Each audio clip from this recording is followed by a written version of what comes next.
Welcome to your daily video and audio Bible, with transcripts to keep you focused, with Old Testament and Psalms read by Matt, and New Testament and Proverbs read by Ruth. 1 Samuel 1:1-2:21. There was a certain man of Ramathaim Zophim of the hill country of Ephraim whose name was Elkanah the son of Jeroham, son of Elihu, son of Tohu, son of Zuph, an Ephrathite. He had 2 wives. The name of the one was Hannah, and the name of the other, Peninnah. And Peninnah had children, but Hannah had no children. Now this man used to go up year by year from his city to worship and to sacrifice to the Lord of hosts at Shiloh, where the 2 sons of Eli, Hophni and Phinehas, were priests of the Lord. On the day when Elkanah sacrificed, he would give portions to Peninnah his wife and to all her sons and daughters. But to Hannah he gave a double portion, because he loved her, though the Lord had closed her womb. And her rival used to provoke her grievously to irritate her, because the Lord had closed her womb.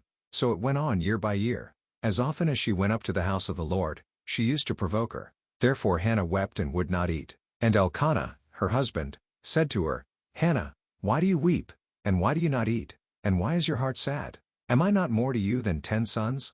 After they had eaten and drunk in Shiloh, Hannah rose. Now Eli the priest was sitting on the seat beside the doorpost of the temple of the Lord. She was deeply distressed and prayed to the Lord and wept bitterly. And she vowed a vow and said, "O Lord of hosts, if you will indeed look on the affliction of your servant and remember me and not forget your servant, but will give to your servant a son, then I will give him to the Lord all the days of his life, and no razor shall touch his head." As she continued praying before the Lord, Eli observed her mouth. Hannah was speaking in her heart, only her lips moved, and her voice was not heard. Therefore Eli took her to be a drunken woman. And Eli said to her, "How long will you go on being drunk? Put your wine away from you." But Hannah answered, "No, my lord, I am a woman troubled in spirit. I have drunk neither wine nor strong drink, but I have been pouring out my soul before the Lord. Do not regard your servant as a worthless woman, for all along I have been speaking out of my great anxiety and vexation." Then Eli answered, "Go in peace, and the God of Israel grant your petition that you have made to him." And she said, "Let your servant find favor in your eyes." Then the woman went her way and ate, and her face was no longer sad. They rose early in the morning and worshipped before the Lord. Then they went back to their house at Ramah. And Elkanah knew Hannah his wife, and the Lord remembered her. And in due time Hannah conceived and bore a son. And she called his name Samuel, for she said, "I have asked for him from the Lord." The man Elkanah and all his house went up to offer to the Lord the yearly sacrifice and to pay his vow. But Hannah did not go up, for she said to her husband, "As soon as the child is weaned, I will bring him, so that he may appear in the presence of the Lord and dwell there forever." Elkanah her husband said to her, "Do what seems best to you. Wait until you have weaned him, only, may the Lord establish his word." So the woman remained and nursed her son until she weaned him. And when she had weaned him, she took him up with her, along with a 3-year-old bull, an ephah of flour, and a skin of wine, and she brought him to the house of the Lord at Shiloh. And the child was young. Then they slaughtered the bull, and they brought the child to Eli. And she said, "Oh, my lord, as you live, my lord, I am the woman who is standing here in your presence, praying to the Lord. For this child I prayed, and the Lord has granted me my petition that I made to him. Therefore I have lent him to the Lord. As long as he lives, he is lent to the Lord." And he worshipped the Lord there. And Hannah prayed and said, "My heart exults in the Lord. My horn is exalted in the Lord. My mouth derides my enemies. Because I rejoice in your salvation. There is none holy like the Lord. For there is none besides you. There is no rock like our God. Talk no more so very proudly. Let not arrogance come from your mouth. For the Lord is a God of knowledge. And by him actions are weighed. The bows of the mighty are broken. But the feeble bind on strength. Those who were full have hired themselves out for bread. But those who were hungry have ceased to hunger. The barren has borne 7. But she who has many children is forlorn. The Lord kills and brings to life. He brings down to Sheol and raises up. The Lord makes poor and makes rich. He brings low and he exalts. He raises up the poor from the dust. He lifts the needy from the ash heap, to make them sit with princes, and inherit a seat of honor. For the pillars of the earth are the Lord's, and on them he has set the world. He will guard the feet of his faithful ones. But the wicked shall be cut off in darkness. For not by might shall a man prevail. The adversaries of the Lord shall be broken to pieces. Against them he will thunder in heaven. The Lord will judge the ends of the earth. He will give strength to his king, and exalt the horn of his anointed. Then Elkanah went home to Ramah. And the boy was ministering to the Lord in the presence of Eli the priest. Now the sons of Eli were worthless men. They did not know the Lord. The custom of the priests with the people was that when any man offered sacrifice, the priest's servant would come, while the meat was boiling, with a three-pronged fork in his hand, and he would thrust it into the pan or kettle or cauldron or pot. All that the fork brought up the priest would take for himself. This is what they did at Shiloh to all the Israelites who came there. Moreover, before the fat was burned, the priest's servant would come and say to the man who was sacrificing, "Give meat for the priest to roast, for he will not accept boiled meat from you but only raw." And if the man said to him, "Let them burn the fat first, and then take as much as you wish," he would say, "No, you must give it now, and if not, I will take it by force." Thus the sin of the young men was very great in the sight of the Lord, for the men treated the offering of the Lord with contempt. Samuel was ministering before the Lord, a boy clothed with a linen ephod, and his mother used to make for him a little robe and take it to him each year when she went up with her husband to offer the yearly sacrifice. Then Eli would bless Elkanah and his wife, and say, "May the Lord give you children by this woman for the petition she asked of the Lord." So then they would return to their home. Indeed the Lord visited Hannah, and she conceived and bore 3 sons and 2 daughters. And the boy Samuel grew in the presence of the Lord. John 5:1-23.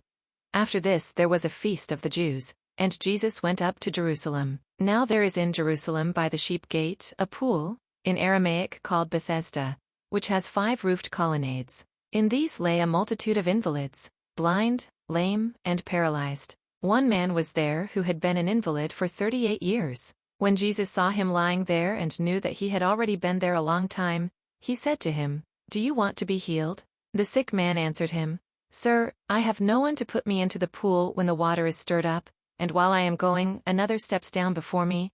Jesus said to him, "Get up, take up your bed, and walk." And at once the man was healed, and he took up his bed and walked. Now that day was the Sabbath. So the Jews said to the man who had been healed, "It is the Sabbath, and it is not lawful for you to take up your bed." But he answered them, "The man who healed me, that man said to me, 'Take up your bed, and walk.'" They asked him, "Who is the man who said to you, 'Take up your bed and walk'?" Now the man who had been healed did not know who it was, for Jesus had withdrawn, as there was a crowd in the place. Afterward Jesus found him in the temple and said to him, "See, you are well. Sin no more, that nothing worse may happen to you." The man went away and told the Jews that it was Jesus who had healed him. And this was why the Jews were persecuting Jesus, because he was doing these things on the Sabbath. But Jesus answered them, "My Father is working until now, and I am working." This was why the Jews were seeking all the more to kill him, because not only was he breaking the Sabbath, but he was even calling God his own Father, making himself equal with God. So Jesus said to them, "Truly, truly, I say to you, the Son can do nothing of his own accord, but only what he sees the Father doing. For whatever the Father does, that the Son does likewise. For the Father loves the Son and shows him all that he himself is doing, and greater works than these will he show him, so that you may marvel. For as the Father raises the dead and gives them life, so also the Son gives life to whom he will. For the Father judges no one, but has given all judgment to the Son, that all may honor the Son, just as they honor the Father. Whoever does not honor the Son does not honor the Father who sent him." Psalm 105:37-45. Then he brought out Israel with silver and gold, and there was none among his tribes who stumbled. Egypt was glad when they departed, for dread of them had fallen upon it. He spread a cloud for a covering, and fire to give light by night. They asked, and he brought quail, and gave them bread from heaven in abundance. He opened the rock, and water gushed out. It flowed through the desert like a river. For he remembered his holy promise, and Abraham, his servant. So he brought his people out with joy, his chosen ones with singing. And he gave them the lands of the nations, and they took possession of the fruit of the people's toil, that they might keep his statutes and observe his laws. Praise the Lord. Proverbs 14:28-29. In a multitude of people is the glory of a king, but without people a prince is ruined. Whoever is slow to anger has great understanding, but he who has a hasty temper exalts folly.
Thank you for joining with us. To be part of the community, please check the link in the description below or check Daily Hope for Revival on Facebook.